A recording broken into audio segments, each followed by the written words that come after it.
Good afternoon, everybody. Happy Friday, and welcome to the third in our series of thought leadership events for Northern Micro and Dell Technologies, part of the Converge group of companies. I want to thank you for joining us today. We've got about 60 people on the webcast, so thanks so much for participating. And we are very pleased to be bringing you a great speaker today. We've got Max Tegmark. He's a professor doing AI and physics research at MIT as part of the Institute for Artificial Intelligence and Fundamental Interactions and the Center of Brains, Minds, and Machines. He's an advocate for the positive use of technology as president of the Future Life Institute, the author of over 250 publications, as well as the New York Times bestseller, Life 3.0, Being Human in the Age of Artificial Intelligence. I want to thank Max for being here today. I am pleased to say that we are going to have a live chat session after he does his talk. In that live chat session, we have a new feature today where you can ask a question live if you like. If you're a bit shy and don't want to come on camera, go ahead and use the chat window. But if you'd like to join us in the back end here, we're actually on a Zoom call. What you see is a webcast, but what we see is a Zoom call. And there's a button at the bottom of the screen that you can click to join us. Unfortunately, it doesn't work with Safari, but if you're using Edge or Chrome, you can feel free to click that button and join us for a chat with Mr. Tegmark. Max, over to you. Thank you so much. It's a great pleasure to be with you today and chat with you about artificial intelligence, the opportunities and the challenges. There's been a huge growth in hype and discussion generally about AI recently, of course, and it's easy to have mixed feelings about it, which I think are really beautifully summed up by the most famous American philosopher. I'm referring, of course, to Homer Simpson. To alcohol, the cause of and solution to all of life's problems. So what I really like about this joke, to alcohol, the cause of and solution to all of life's problems, is that if you replace the word alcohol by artificial intelligence, it's still funny and really captures, I think, so many of our mixed feelings about artificial intelligence, right? Because on one hand, it can cause so many problems and has to some extent. On the other hand, it also has the opportunity to help us solve not only those problems, but so many other problems. We recently wrote this paper, for instance, showing that the Sustainable Development Goals, which Canada is strongly behind, can really be achieved a lot faster with AI if we do it right, or impeded if we screw up. So why are we talking about this now? Well, obviously, because the power of artificial intelligence has just grown so much in recent years. Just think about it.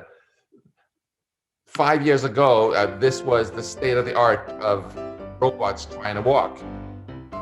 And just to get a feeling for the momentum in the AI field, all we really need to do is fast forward 5 years.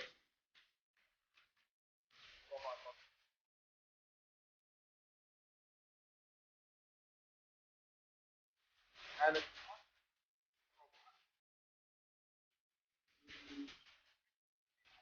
not long ago, we didn't have self-driving cars.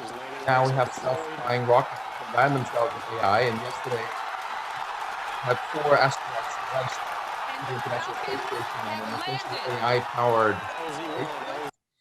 Not long ago, we couldn't do face recognition. And then thanks to the deep learning breakthroughs of Canadian researchers like Joshua Bengio and Jeff Hinton, not only do we have awesome face recognition, but we can simulate your face saying things that you never said. Not long ago, we couldn't make AI that could beat humans in the Asian board game of Go. Then Google DeepMind's AlphaZero AI took thousands of years of human Go games, put them all in the trash, and became the world's best player at Go by just playing against itself for 24 hours. And the same AI also became the world's chess master. And the most impressive thing here to me is not that the AI crushed gamers, but that it crushed human AI researchers, people like myself who had been working super hard to create handcrafted algorithms for this, all made obsolete. And all this growing power, of course, can solve problems like Homer Simpson was joking about. I think soon many of the over 1 million lives wasted on the world's roads will be saved by self-driving vehicles, and even more lives will be saved by using AI to save stupid accidents in healthcare, and still more by improving the quality of diagnosis. We have AI systems today which can do as well as the best humans in diagnosing prostate cancer, lung cancer, a lot of eye diseases, etc. And the most lives of all in medicine will probably come from using AI to accelerate medical research itself. One of the most famous problems in biology, the protein folding problem. How do you take the genetic sequence and figure out what shape that protein will have? Will it be shaped like a Homer Simpson style donut, like the hemoglobin molecule that carries your oxygen around in your blood, or like something else? Well, that was also just solved by artificial intelligence just a few months ago. So this, I think, is very exciting. You can see here how it figures out just from the genetic code at the top what the shape is of the protein, in very good agreement with slow and expensive X-ray crystallography measurements. And I think this sort of thing really has the potential to accelerate drug discovery and development of new treatments. And sure enough, there's a booming startup industry trying to exploit just this. But like Homer Simpson pointed out, this can also cause problems, many different kinds of problems. For example, it can destabilize democracies like Cambridge Analytica did in Cambridge with AI. They thought it was fireworks first, but it was a drone bomb, a brazen assassination attempt against Venezuelan president. But this AI-powered assassination, and a lot of civilians were killed by AI-powered weapons in Nagorno-Karabakh recently, and we even see countries having their economies destabilized, and just a random idiot who decided to use AI to drop a bomb on his ex-girlfriend. It's a technology that can empower all sorts of bad behavior. So one lesson, I think, if we hadn't learned it before, COVID taught us this, that our civilization is more fragile than we would like. And artificial intelligence, if we're sloppy, can make it more fragile. In fact, there's another lesson also from COVID, which is very relevant for AI, which is that being prepared for problems can prevent them from happening to the same extent. South Korea has 50 times fewer deaths per capita in COVID-19 than the US, even though they actually got it exactly at the same time, and they never even did any large lockdowns. But they had SARS 17 years earlier, and they were prepared. We were not. So let's be prepared, so we can make the best of AI. How can we get the best of it then? How can we, coming back to Homer Simpson's dilemma, get the upside without the downside of AI? I want to talk about this both from the perspective of companies and from the perspective of governments and society as a whole. And I want to give you two take-home messages here that I look forward to discussing with you afterwards. The first one is the importance of drawing a red line between what we consider acceptable and unacceptable uses of this technology. And the second is the importance of developing a positive vision for what sort of future we want for our company, for our society. So let's start a bit with the business side of things here. It's pretty obvious that you have to be able to articulate a positive vision if you're going to lead a company successfully. There are a lot of positive visions, of course, for things you can do with AI. Here where I work at MIT, AI for education. You can use it for many things related to COVID. Google cut their electricity bill by a whopping 15% just by using AI to optimize their usage. Here at MIT, we're creating more accessible education, more personalized education with AI. We have an MIT project I've been involved with where we use AI to automatically discover news bias to help strengthen democracy with improvethenews.org. And this summary from McKinsey Global Institute argues that there is at least trillions of dollars of upside to be had in the private sector from deploying AI in the near future. So that's all in this big acceptable part of this Venn diagram. What's unacceptable then? It's AI, for starters, that you can't trust, that doesn't do what you want it to do. So we need it to be explainable, transparent, and intelligible, so we can trust it because there's a good reason to trust it, not because the sales rep told us to trust it. Let me give some use cases, some examples of this. So Hollywood often makes us worry about the wrong thing, about AI turning evil somehow. But it wasn't any malice on the part of the AI that caused the Boeing 737 MAX to crash twice, right? It was simply that people had deployed an AI system that they hadn't understood as well as they should have, even though that was a very simple system. I hope none of you invested money in Knight Capital and lost $440 million in 3/4 of an hour. That again wasn't the AI turning evil like in a stupid Hollywood film. It was just because they had not understood well enough what their algorithm actually did. And it's fashionable to blame hacking on malicious actors. But the truth of the matter is, if it happens to our company, we should also blame ourselves, because hacking fundamentally is enabled by not understanding our own security system well enough, right? And there's really no excuse from it. Hackers will gain from AI in the future. You see, I would never say these things, at least not in a public address, but someone else would. Someone like Jordan. So even if most of the people in your organization won't fall for an email from a Nigerian prince, if they get called up by someone who sounds exactly like their colleague on the phone and asks for sensitive information with a deep fake, they might fall for that. It's very interesting, therefore, to see how we can use machine learning to also push back against this. That's actually kind of my day job here at MIT, my research group. We focus very much on taking poorly understood black box AI systems and transforming them into something that you can trust because you can understand it. And I'll just give you a little bit of a flavor of this. If you train a machine learning system to play, say, this old game, a Breakout that some of you procrastinated with long ago, in the beginning it sucks because the AI doesn't know what a game is. It just is given a bunch of numbers representing the colors of all the pixels and told to maximize the score. But eventually it looks like it learned something smart, right? But can you trust it? Can you understand how it actually works? In this case, I know exactly what's under the hood because we trained this on a server in my lab, and this is what's under the hood. It takes all those numbers, and then it has this gigantic table of numbers called a matrix, and it multiplies these numbers and does a bunch of other well-known stuff. Is it crystal clear now that you should trust this to always play the game well?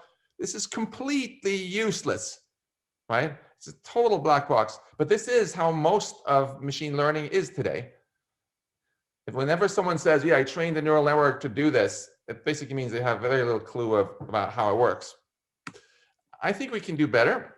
I don't want to bore you with the details, but we have done a series of projects in my group where we use machine learning itself to demystify the black box and break it into pieces. And so you can replace this black box model maybe by equations or by something else that you can actually understand.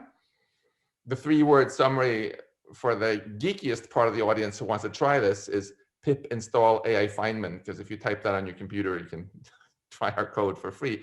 But more importantly, the bigger picture is, I think there's a real opportunity here for business and for governments. You're so used to always being told that it's impossible to have a 100% secure system. You always have to install security patches over and over again. But I agree with Ted Lewis when he writes this high impact paper here in this very nerdy computer security journal, saying that that's not true anymore.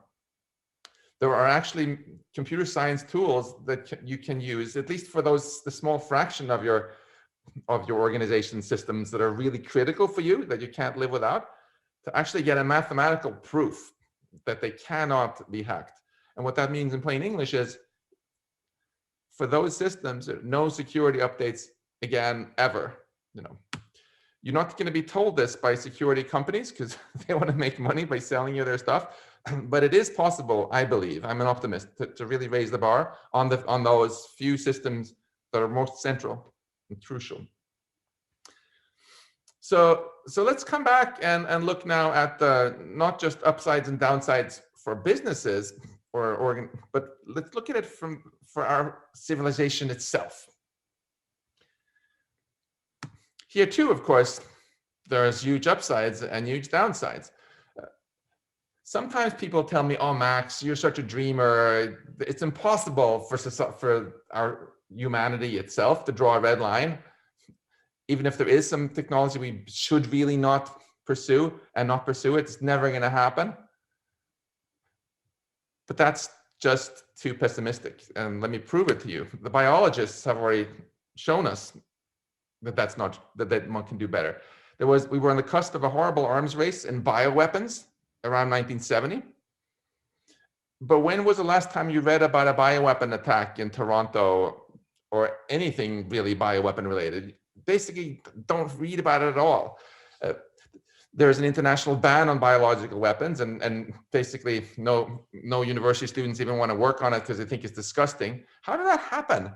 It happened because scientists like Matthew Meselson, they did a huge campaign to persuade the world that we should draw this red line. He persuaded Richard Nixon by saying, "Hey, we don't want there to be a weapon of mass destruction that's so cheap that all our adversaries can afford it." And Nixon was like, "Yeah, that makes sense." And then he convinced Brezhnev, and as a result, now we think of biology as a force for good in the world, right?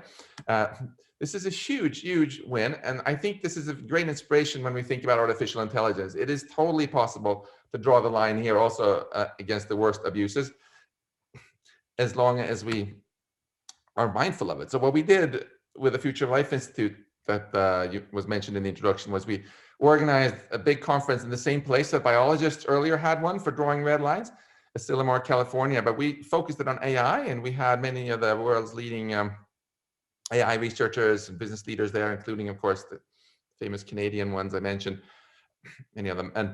And this led to this list of the 23 Asilomar principles, which articulates a number of red lines like this, and has been signed by thousands of famous AI researchers. And I just want to mention a few very quickly here.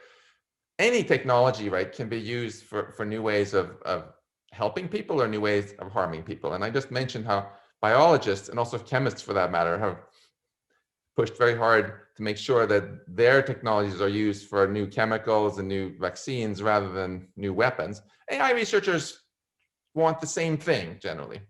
And there was actually a letter to Prime Minister Trudeau sent recently by Jeff Hinton, Rich Sutton, and others who and George Banjo, who are not only some of the very most famous AI researchers in the world, but also Canadian, of course, saying that Canada should continue its efforts to try to persuade the rest of the world that having autonomous machines that can decide on their own who to go kill and then go kill them would be just as destabilizing as bioweapons, and it's not really in anybody's national security interest, and they should be on the offside of that red line.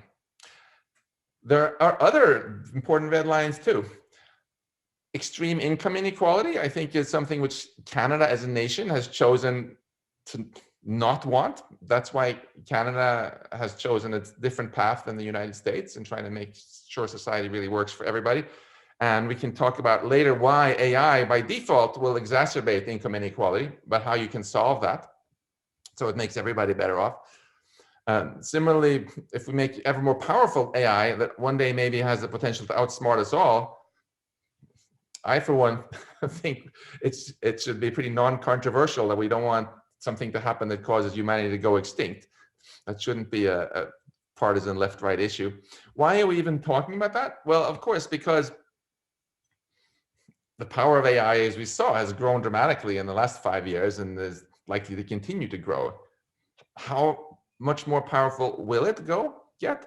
Well, I like to think about that question in terms of this abstract landscape of tasks that AI can do, where the difficulty for AI to do it is represented by the elevation, and the ocean represents the level that AI can do today. So one take-home message from this, obviously, is to recommend to your kids to be careful with going into careers right at the waterfront, which will be the first to be disrupted by automation as the sea level rises while AI improves, right?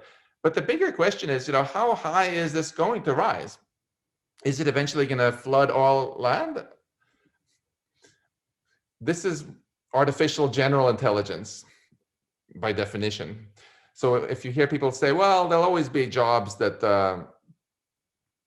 humans can do better than AI, those people are just predicting that there will never be artificial general intelligence. Is that true or not? Well, we obviously don't know. What I think is quite interesting is that recent surveys of AI researchers have shown that most AI researchers actually expect this to happen, within decades.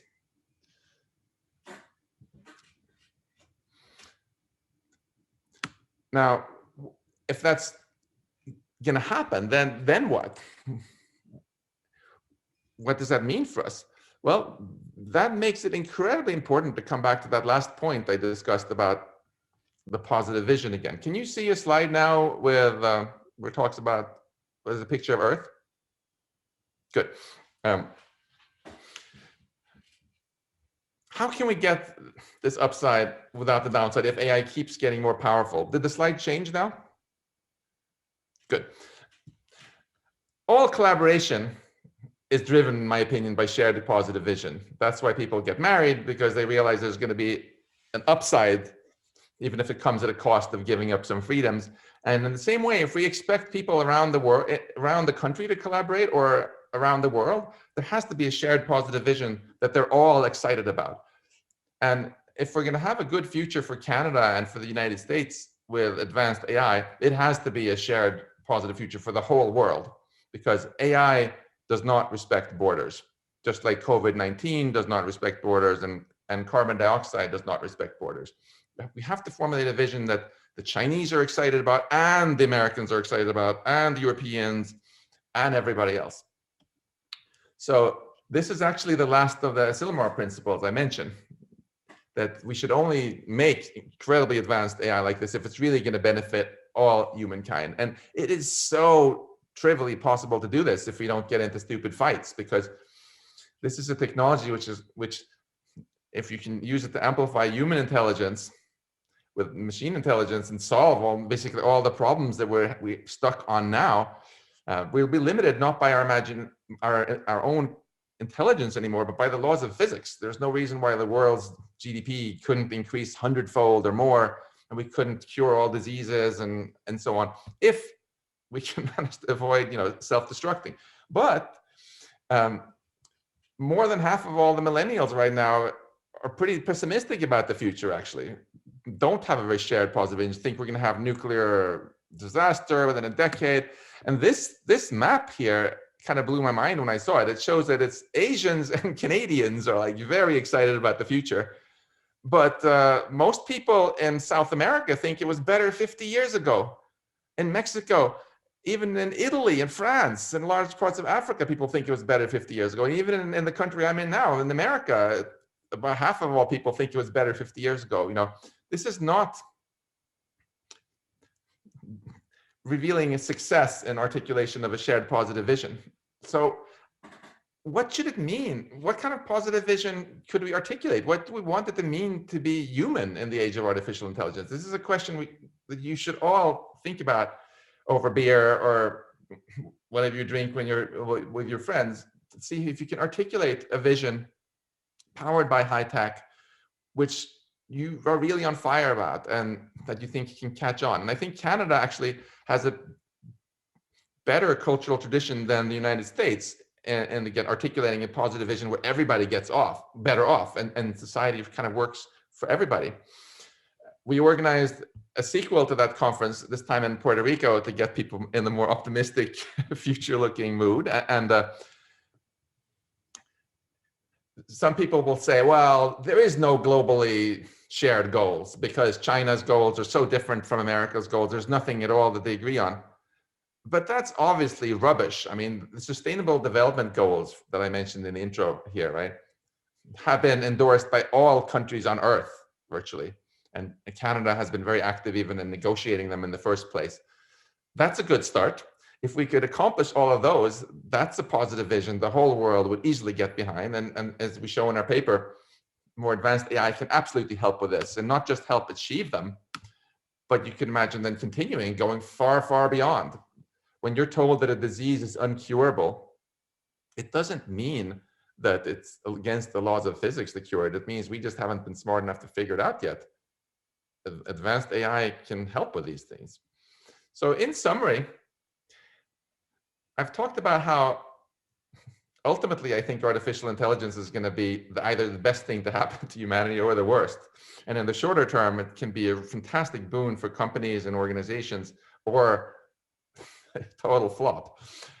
And there are two messages I want you to take away for how to really try to get that upside and not the downside. The first one is, think very carefully about what you consider acceptable uses of this tech for your company and for our society, and where you want to draw the red line for what's against what's not acceptable, so we can all collectively steer away from that. And the second, don't just watch doom and gloom Hollywood dystopian movies about the future. Almost all the news about the future is negative, where people predict, and almost all the sci-fi movies also predict that things are going to go to hell in the handbasket. It's so important that you do what you did when you built out the social system you have in Canada right now instead, and think about how you can use all this technology to create something truly exciting. Because if there is a truly positive vision, not just for Canada, but for the world, we're much more likely to get that future. Thank you.